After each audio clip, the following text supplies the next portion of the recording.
ছোটদের সময় পত্রিকা থেকে একটি কবিতা পড়ে শোনাচ্ছি। কবিতাটি লিখেছেন আমিরুল মুমিনিন। কবিতাটির নাম জুলাই বিপ্লবের ছড়া। পরিস্থিতি বদলে গেছে, কেমনে ছড়া লিখব, কেমন করে এই সমাজে আমরা এখন টিকব।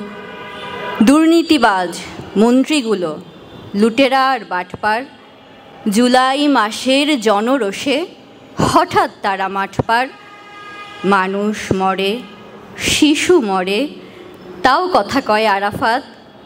জুলাই মাসে তৈরি হলো নতুন দিনের ধারাপাত। অহংকার আর দম্ভে ভরা তোমার পতন অনিবার্য। আল্লাহ তোমার জন্যে দোজখ আগেই করেন ধার্য।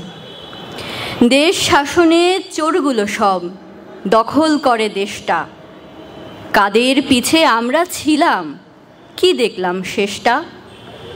আমাদেরকে ফেলে রেখে পালিয়ে গেল তাহারা। চোরের দল পালিয়ে গেছে, কে দেয় তাদের পাহারা। ওদের সকল কীর্তি শুনে ভালো নাই রে মনটা। জুলাই মাসের আন্দোলনে বাজল জয়ের ঘণ্টা। যাদের আমরা সাপোর্ট দিতাম তারাই দেখি ঘৃণ্য। জুলাই মাসের আন্দোলনে তারাই তো নিশ্চিহ্ন। কোথায় গেল মন্ত্রী এমপি, কোথায় গেল আমলা। সবার নামে তৈরি হলো হত্যা খুনের মামলা। ওদের যত কীর্তিকলাপ ছড়ালো দুর্গন্ধ।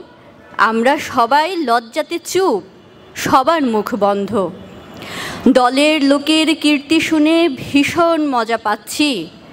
গরিব লোকের সব খেয়েছে হাড় মাংস মজ্জা। শেখ হাসিনা হেরে গেছেন দলের চোরের সঙ্গে। নতুন ইতিহাস আবার তৈরি হলো আমাদের এই বঙ্গে। দুর্নীতিবাজ চোরগুলোকে যে করবে রক্ষে, লজ্জা লাগে আমরা ছিলাম সেই চোরদেরই পক্ষে। সানি রিটন শান্ত এখন বলার নেই কিচ্ছু।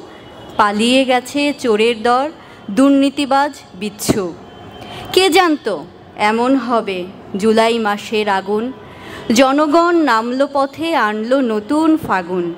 নতুন দিনের স্বপ্ন দেখে প্রিয় বাংলাদেশ।